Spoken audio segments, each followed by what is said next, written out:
Tonight, a couple was killed and 2 others injured. We'll bring you reaction from a Gander courtroom at the sentencing of Nicolas Villeneuve. And while there are tons of toys in here, the Single Parent Association says it is coming up short for 300 families this holiday season. Everything has gone up in society, and I think the single parents are really feeling that on one income. I'm Heather Gillis, and I'll have more on that story coming up on Here and Now. After 30 some odd years of paying taxes on it, we don't own it.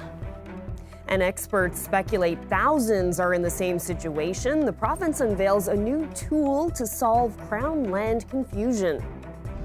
We made it clear from the beginning that the affordable housing component piece is not something that we are able to address or take on financially. No additional money for affordable housing. The City of St. John's unveils its budget for the new year. This is CBC Here and Now.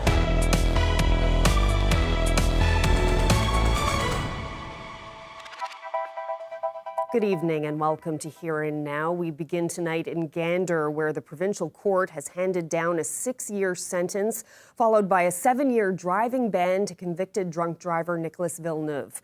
The man's blood alcohol level was almost twice the legal limit in the summer of 2019 when he struck and killed John and Sandra Lush, injured their daughter and paralyzed her boyfriend, Josh Whiteway.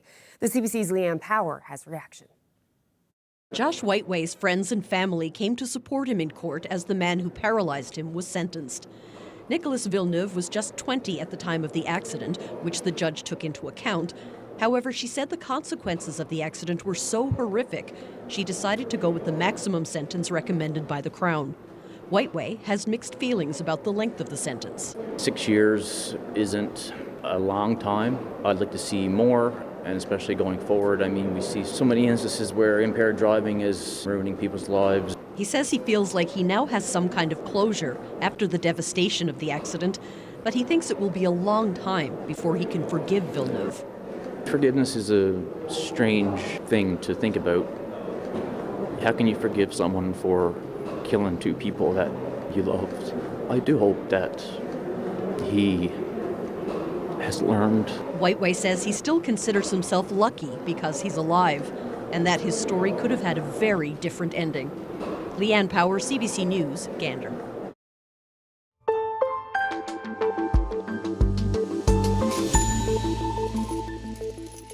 With just 2 weeks until Christmas Eve, the province's Single Parent Association is looking for help. Here Now's Heather Gillis has more on how the organization is coming up short this holiday season. It's always busy at the Single Parent Association leading up to Christmas, but this year there's a very specific concern in the air. The group is short gifts and goodies for hundreds of families. In about 10 days, we still have to fulfill about 300 families in terms of either gift cards or toys and clothing donations. So we have a long way to go. Executive Director Jennifer Tarrant says the need has skyrocketed. In 2022, the Single Parent Association helped more than 400 families. Last year, more than 500. This year, more than 800 families are registered. Tarrant says the cost of living, housing, and heating are all adding up. Everything has gone up in society, and I think the single parents are really feeling that on one income at the time right now. So we are in the midst of a perfect storm for our most vulnerable populations. Another blow last month. The now defunct Facebook group Neighbours in Need shut down amid controversy. Allegations that donations were stockpiled, not being properly distributed. With the need especially high this holiday season, that has left the Single Parent Association picking up the slack.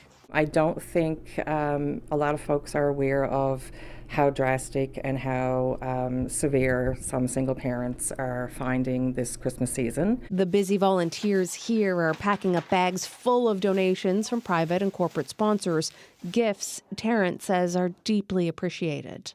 We're getting a lot of tears when I think folks are overwhelmed when they're picking up their packages, and it's just because that relief is dissipated when they know that their children are going to be supported. But more support is needed, and families are looking for something specific. Avalon Mall gift cards, Walmart gift cards, grocery store gift cards, Amazon gift cards. So any donations of gift cards would be phenomenal. But Tarrant says many are still making simple requests, a wish list of necessities. Snowsuits and basic clothing items and winter boots. The Single Parent Association is a registered charity, so they say if people give a donation of cash, groceries, or even toys like this and submit the receipt, they can give a charitable tax receipt. Heather Gillis, CBC News, St. John's. Well, some good news. This afternoon, the Single Parent Association received a $20,000 donation from local industrial company Roth Loxton. Now, the group says that will help fulfill the wish lists for 100 teenagers in need and provide grocery store gift cards for 100 families, but that leaves about 180 families still in need.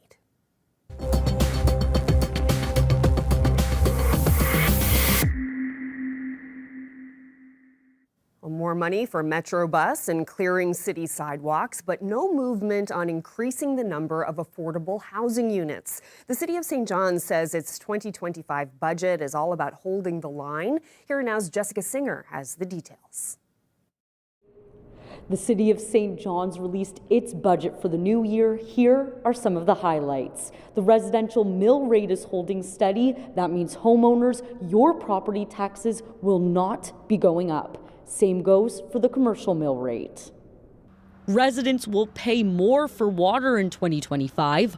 Water taxes are going up $15 from last year, and that's the only fee increase. So water tax is a utility. We collect what we need to provide taxes. It's not a revenue source.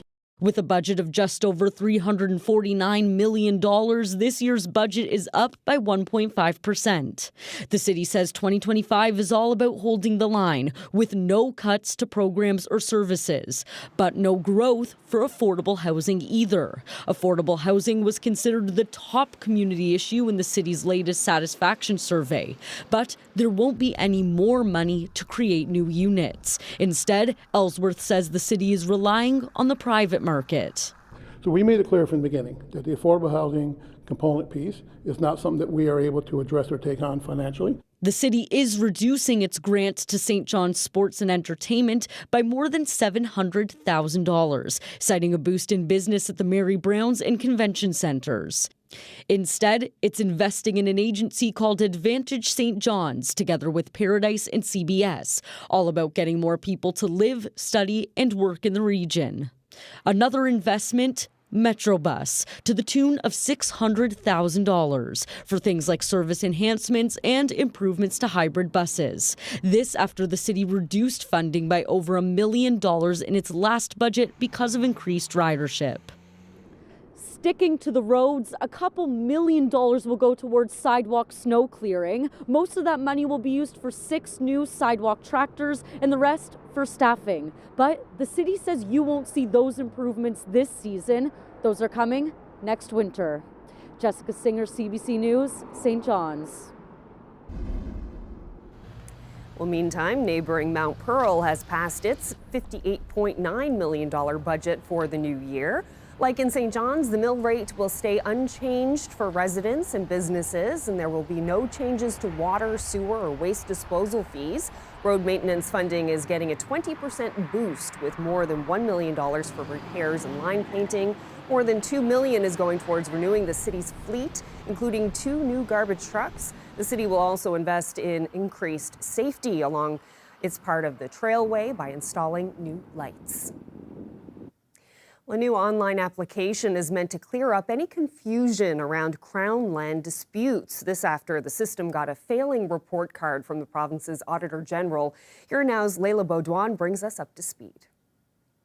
For example, if my property is not located within a municipality or a local service district, I'll get a prompt letting me know that my application cannot be considered. With a click of a mouse, those looking to straighten out Crown land confusion can do so here. Just kind of do a double check to make sure everything kind of entered transferred appropriately. Submitting online costs $172 and includes applications for personal use and squatters' rights. Applicants can upload surveys and deeds, build a case, and share it with the province. So what is the intended use of the land? So just some easy questions to kind of get people off to the right start. Easy questions to clear up what's been criticized as a tangly and outdated process. Minister Jerry Byrne hopes it's a more modern step in the right direction. We're making this as inclusive as we can possibly do. If someone has built or inherited a home, if they can prove they paid taxes, if they've lived there for a year, that might be enough proof for the province. There are people, many people I would suspect, that have built their homes on land for which they don't have good title to, and under the statutory provisions may not necessarily be able to get good title to it unless they buy it directly from the Crown. Well, recognizing that housing security is so important, we've established a unique pathway to get that title that allows people to get that land for free and create security for the land on which their primary residence is built on. That was the intent for my mother and father, was to pass the land along so one of us could have our first house and family up on that land. Late last month, just before the province updated its policy, CBC News spoke with Everett Sacre, who lost his battle with Newfoundland and Labrador's Crown Lands Division. He's not alone. The province is peppered with similar stories. The failure of documentation, really, more than anything. This real estate lawyer has been dealing with land disputes for years, like families leaving properties to loved ones, leading in turn to costly court proceedings. For them, Byrne says there's an appeal panel that can help. We're going to allow for a quasi-judicial appeal panel chaired by a member of the Newfoundland and Labrador Bar, a lawyer, along with other professionals, to be able to assess the application in question and to provide a binding decision on the government as to whether or not that application was successfully met or not. For those unable to download the app or navigate those digital forms, applicants can assign a family member or someone they trust to help them navigate the process. Leila Baudouin, CBC News, Corner Brook. Well, the province's seniors advocate is raising a red flag about the well-being of seniors. Advocate Susan Walsh looked at areas like healthcare, finances, and housing in a new report and found adults 65 and older in this province are doing much worse than their peers across Canada. She says seniors here are eating less fruits and vegetables, and medical appointments aren't meeting national standards, and that our seniors have the lowest median income in the country. Going forward, the advocate hopes to produce a report like this on an annual basis. My main takeaway really was just how poorly that seniors are doing in Newfoundland and Labrador, that we now have the data that clearly supports on these 6 areas, these indicators, that in every situation, seniors were falling behind the rest of the country. And we did do our best to look at a time series, and over that time series, most of them have decreased. So it's concerning, and it has really, I guess, really the answer to your question is, it has really taught me that we really do need to be looking at this data on a regular basis and focusing on it. Food banks are feeling the pinch in central Newfoundland, but with the generous help of the community, they're hoping everyone will be fed this Christmas. If you asked me if there was a time that we would never need a food bank, I would have to say, no, that's never going to happen. We'll have that story tonight on Here and Now. Well, we've been talking about a lot of snow for parts of the province, particularly the west coast. Up across Labrador, you're going to see some snow as we head through the next couple of days, thanks to An area of low pressure that is going to move in and encounter some colder air to start. So what we can expect over the next couple of days is this area of low pressure to move in, much warmer conditions moving along with it. So the weather on the way headlines look a lot like this. We're looking at a wintry mix for parts of Labrador as we head through tonight and into tomorrow, and even through Thursday. Rain and wind will be the story across the island. And again, another warm up. In fact, some record-breaking temperatures for parts of the province, particularly up across Labrador. I'll get into all the details a little later.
New clients are showing up at food banks across the province, people with full-time jobs and families with two-income households, as more and more people struggle with the cost of living. Here Now's Troy Turner has more on the state of food banks in Central.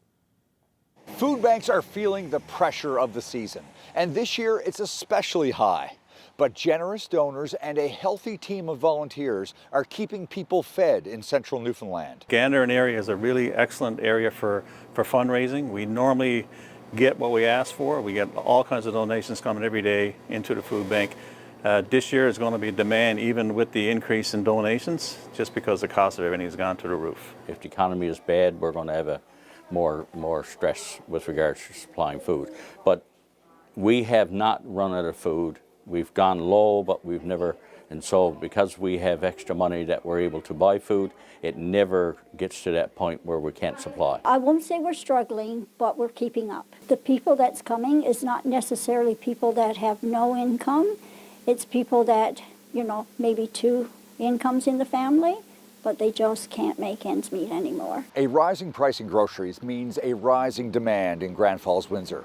Fortunately, Irene Pitcher says corporate and community partners are stepping up. The food bank means a lot to them. They realize I can donate. I'm very special because I can donate.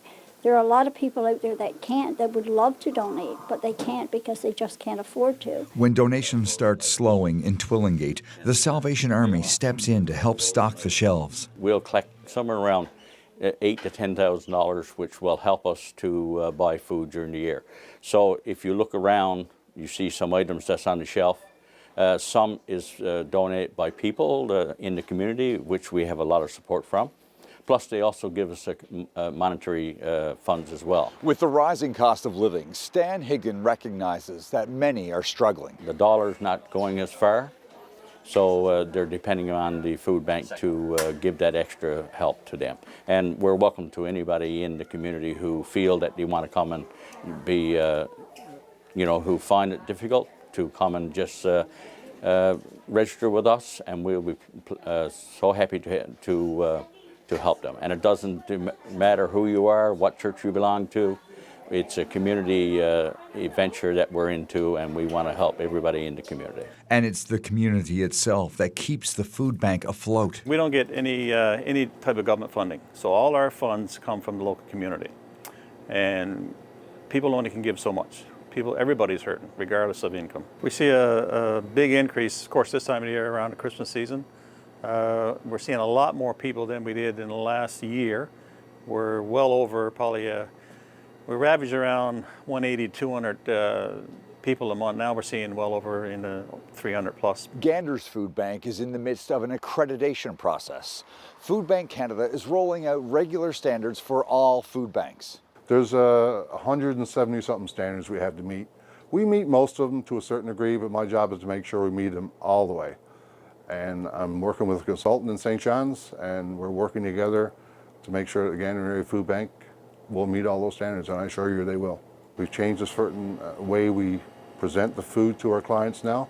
Now they get to pick their food, which just started lately, and the clients are very happy with that. And that list of clients isn't getting any smaller. We encourage people to just contribute to the food bank, and we'll make sure that everyone that's in need is supplied. We're here to support the community, and we get the support back in droves from the community. So Gander is a very giving community, and we just want to say thank you to Gander for all the efforts that and the support that they give us. Well, if you asked me if there was a time that we would never need a food bank, I would have to say, no, that's never going to happen. I'm hoping that the government will step in and put some guidelines to what the retailers can charge for groceries to help out the people that really needs help. Troy Turner, CBC News, Gander. When you're getting messages, you really want to look at it and see who it is. If a student is wanting to learn and engage, it's not the phone's fault. It's just something that's there. These students say while the school cell phone ban has benefits, there are also many misconceptions.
Hi, I'm Rick Mercer with the offer of a lifetime and a very big ask. In less than a year, the 2025 Canada Games are coming to Newfoundland and Labrador, and that means we've got company coming, big time. The numbers are mind-boggling. This coming August, 25,000 people from all across Canada are going to descend on this province for the Games, and every single one of them can't wait to get here. They've heard good things, so we need to ensure they have the time of their life, the games of their life. As a province, we've got to knock this one out of the park.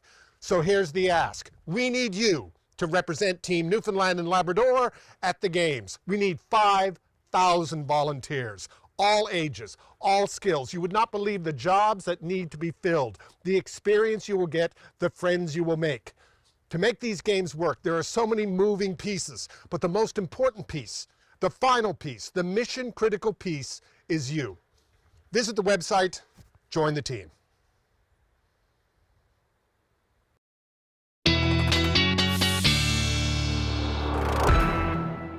All right, Ashley's here with a look at the weather. So I actually didn't get out much today, but it was a pretty decent day this morning. You missed a good one. I looked out the window and saw some sunshine at one point, I think.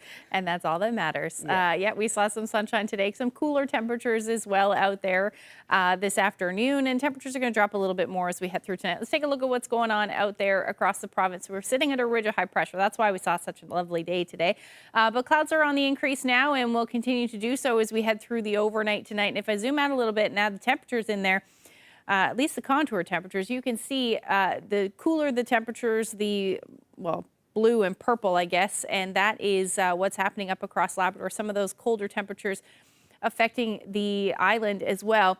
But things are going to change as we head through tomorrow and eventually into Thursday.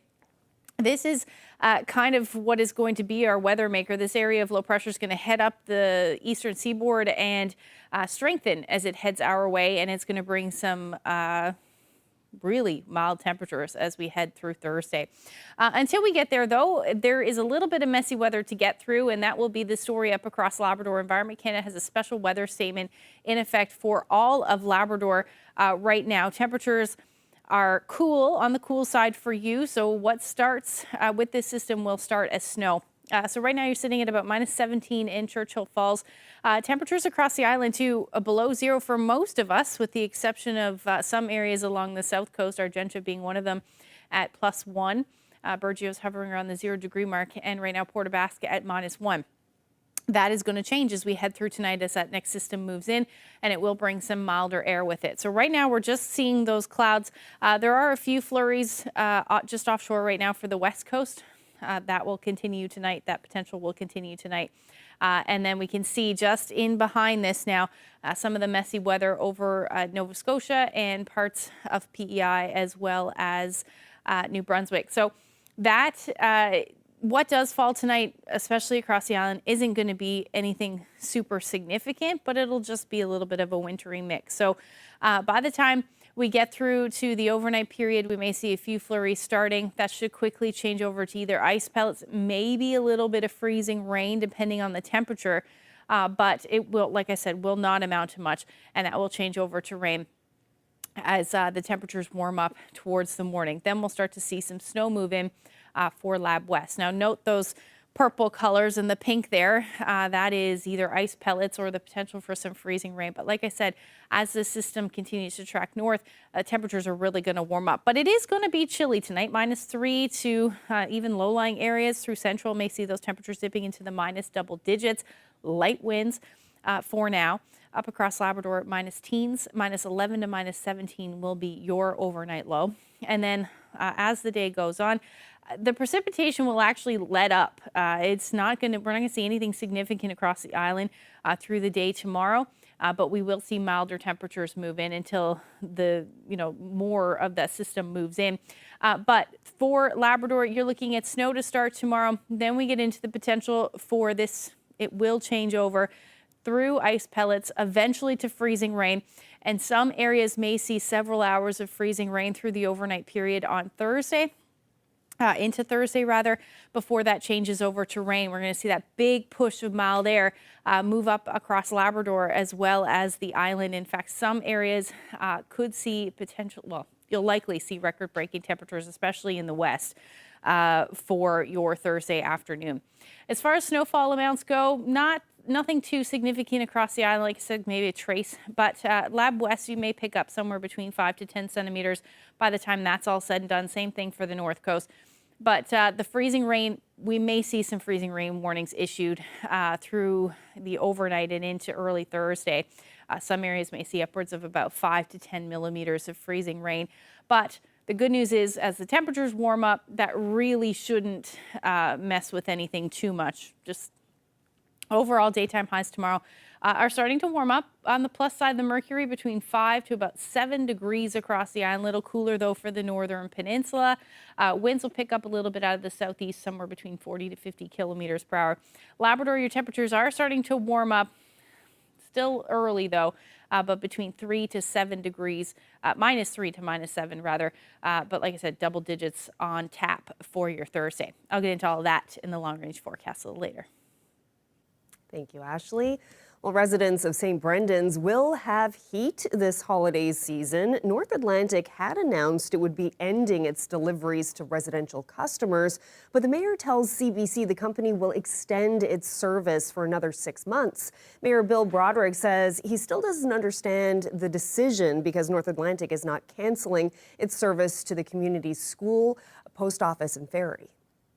Well, people were pretty delighted. This got announced at a function on Saturday night, and everybody was pretty delighted that this had happened. Right? They I guess had faith in the council that we would eventually work something out. But there was a nervousness setting in the community that we were going to have to find ways to roll oil drums aboard the ferry or something, and so everybody was relieved that we won't have to do that for this winter. In this day and age, we are going into 2025, and nobody, I don't think, in this province was going to stand by and let a community go without heat this winter.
And the province's Single Parent Association is hustling this holiday season. As we reported earlier, the group is scrambling to stretch donations and estimates it still needs toys, clothing, and gift cards for about 180 families in need.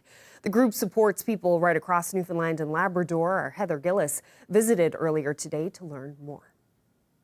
Luckily, we do have some of our biggest corporate sponsors coming online with some significant donations, but we still have we will still be working right up until probably the last minute, trying to fulfill wish lists for families. So I guess what we saw differently this year is a lot more families are asking for gift cards. So, and I think that is just, there's more empowerment for single moms and dads to be able to pick out their own gifts for their children. And of course, we have an uptake in teenagers because as they, many of our folks are clients throughout the year with our food bank and whatnot. And, you know, they're getting older. And so teenagers like gift cards and like online purchasing. So we're seeing a lot of more requests for Avalon Mall gift cards, Walmart gift cards, grocery store gift cards, Amazon gift cards. So any donations of gift cards would be phenomenal. And as always, any clothing. What is different this year, I think, in a lot of folks' wish lists are the need for, or the ask on a wish list for like snowsuits and basic clothing items and winter boots. Items like that, which you don't normally see. It's mostly toys and puzzles and games and whatnot. So that's also a significant concern too. But yeah, so anybody, whether a corporate sponsor or a private donation, would go a long way in supporting the families that we still have we have committed to supporting. What kind of things are you seeing with the increased need in families this year? What are they saying about their situations? We have a lot of sad stories. A lot of folks who are in between jobs, just struggling to make ends meet with increased rents, you know, on EI or waiting on EI. There's so many different, I guess, circumstances with a lot of our single parent families. And this program helps alleviate some of that stress on top of all the other exorbitant costs this day and age. So we're getting a lot of tears when I think folks are overwhelmed when they're picking up their packages, and it's just because that relief is dissipated when they know that their children are going to be supported.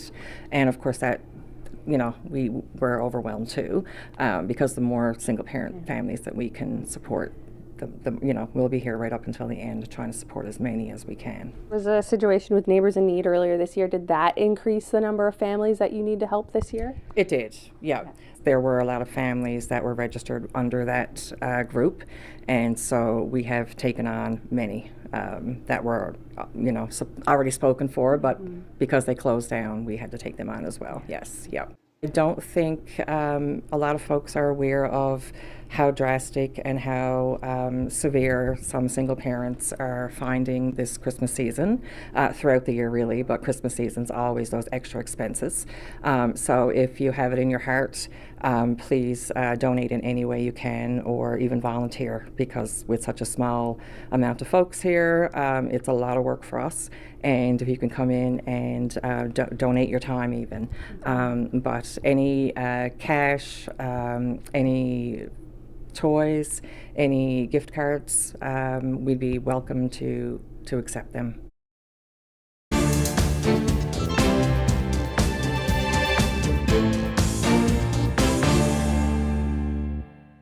The honors keep coming for Canadian swimmer Summer McIntosh. The 18-year-old from Toronto has received the 2024 North Star Award as Canada's Athlete of the Year for her outstanding performance at the Paris Olympics.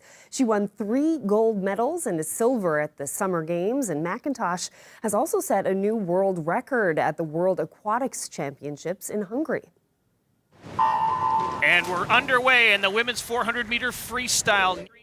McIntosh led from start to finish, taking the women's 400-meter freestyle in a world record time of 3 minutes, 50.25 seconds. She cut more than a second off the old record. It's her first individual short course gold medal. McIntosh picks up $25,000 US for the record. Fellow Canadian Mary Sophie Harvey of Trois-Rivières won bronze in the event. Well, the victim of a home invasion in Ontario is telling a harrowing story about being put on hold when he called 911. He says it happened 4 times while his house was being ransacked and he and his young daughter were held at gunpoint. CBC's Farah Morelli reports. The frantic moments not long after an armed group allegedly broke into Theo Meadows' house. So he stuck the gun at me through this hole here, actually put it through the broken glass. Meadows met at our studios, still afraid to bring people into his home after what happened. That night, as the armed intruders smashed his window, he called for help. I ran into my bedroom, grabbed my phone.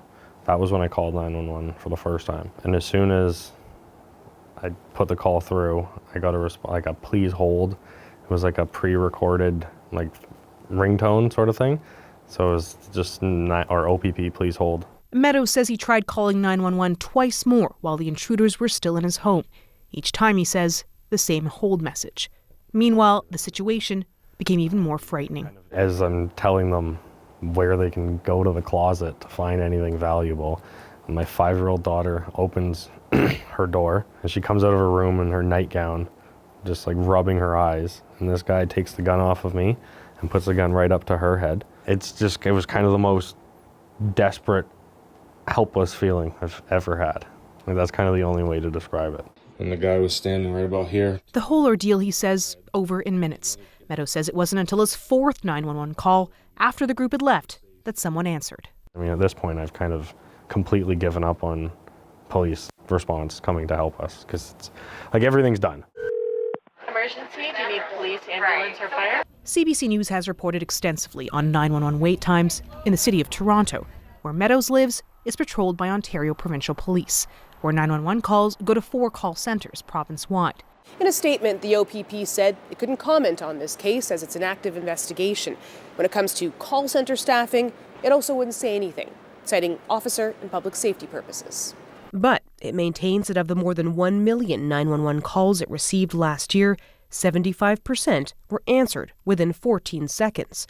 This advocate says 911 call center staffing remains a problem countrywide. If we don't sort of take that step and start investing in our public safety communicators, the problem that you're seeing in parts of Ontario, it's not going to get better. And it's probably going to get worse. While they were breaking in, there's my daughter's chalk set and sandcastle toys. Meadows says he's sharing his story to push for changes to the service. All I know is that on the worst day of my life, it didn't work at all. Farah Morelli, CBC News, Toronto. Well, U.S. President-elect Donald Trump has resurrected a comment about Canada becoming the 51st state. The remark first surfaced during his dinner with Prime Minister Justin Trudeau in Florida last month. Opposition politicians here are using it to question the government's ability to manage relationship with the new U.S. administration. Ashley Burke has the latest. After Donald Trump made a late-night jab at the Prime Minister, one cabinet minister compared it to a sitcom that famously blamed Canada for America's problems. It sounds like we're living in an episode of South Park. Around midnight, Donald Trump posted online, "It was a pleasure to have dinner the other night with Governor Justin Trudeau of the great state of Canada," and said he looks forward to continuing our in-depth talks about tariffs and trade, the results of which will be truly spectacular for all. I'm sure not thinking of Justin Trudeau at midnight, so if he's thinking of Justin at midnight, it's probably a good relationship. A positive spin after Trump's repeatedly poke fun at Canada. At this Mar-a-Lago dinner last month, Trump reportedly joked about Canada becoming America's 51st state. Days later, he posted this AI-generated image that sparked an internet frenzy, teasing about a Canadian takeover. We're subsidizing Canada. Then on Sunday, Trump leaned in more while talking to NBC about what he sees as an unfair trade deficit. If we're going to subsidize them, let it become a state. Clearly, he's joking. We're a sovereign nation. A lot more. Trump's latest jab comes after Trudeau warned yesterday a tariff war between the two countries could drive up costs for Americans. We will, of course, as we did 8 years ago, respond to unfair tariffs. Sources say cabinet ministers are considering a $1 billion border plan and possible retaliatory tariffs. We're doing that work right now, and we will have more to say in due course. Mr. Bouleris, what do you think? But some NDP MPs question Trudeau's ability to manage Trump. We can see right now that President Trump doesn't respect Mr. Trudeau, and it worries me. I don't think Mr. Trudeau's handling the domestic political situation well. I have less confidence he'll be able to do it internationally. The Prime Minister is expected to speak to premiers tomorrow about Trump and the border. Ontario's premier says the government promised to present a plan laying out its approach to negotiations with the U.S. Ashley Burke, CBC News, Ottawa.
Look at that one over there.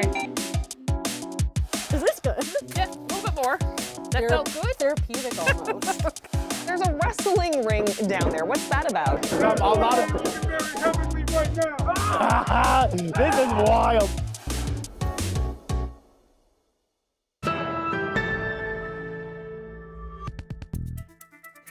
The province's school board says cell phones are a common classroom distraction, and some students agree. Starting in the new year, the district is bringing in a sweeping cell phone ban for students. On the Go invited a couple of St. John's high schoolers into the CBC radio studio to weigh in on that decision. So let's just crack open the policy here now. And right at the top, in the opening statement here for the Department of Education, it says one issue, significant distraction. What does that look like? It is a distraction. I will say in classrooms, it is a distraction. And like when you're getting messages, you really want to look at it and see who it is. And I think it is a distraction. But there are solutions to that. We're turning your phone on Do Not Disturb and options like that. Yep. Okay, so next one, decreased focus and performance.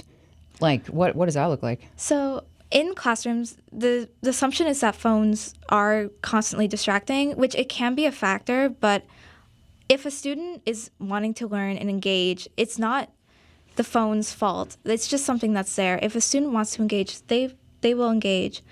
And it might just take a different approach to get them to want to focus more. I agree with that completely as well. Like you can look at two different students, like one who's not interested in a class and one who is, and one of them will be on their phone. But like the kid who wants to learn and wants to do well will take the time to pay attention. Hinders development of communication, empathy, and social skills. I don't really see it exactly because honestly, phones are a really good communication device.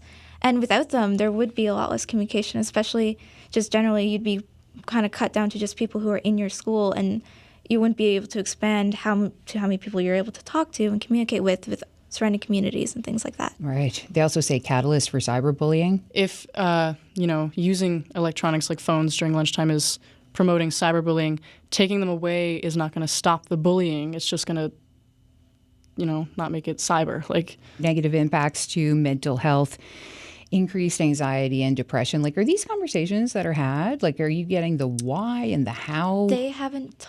I don't think there has been a conversation as to how or why phones are causing that. Right. So the connection's not being made there. And I think, in my opinion, I don't think it's necessarily the phone that's causing that, if anything. It could be social media. But I feel like to just put the automatic blame on the phone is not, it's not fair. Okay. When it could be other issues, which honestly, it's going to be more personal to each student. You can't give a whole blanket to cover the whole situation. Yeah. And the last item that they say, the reason that they want to do this is because the phones, the devices are contributing to sedentary lifestyle, less physical activity. So, I mean, that's a lot of issues. The whole point of that is, that meaning of that is sitting for a long time, being inactive, but that's just how classroom life is. You're going to be sitting for long periods of time, being inactive, and there isn't, unless the classroom situation changes, there's not much that can be done about that. It's a bit extreme, and honestly, they could do a lot more with teaching students how to manage using a phone, use it for work purposes, and instead of completely banning it, which is again going to make kids want to use it more.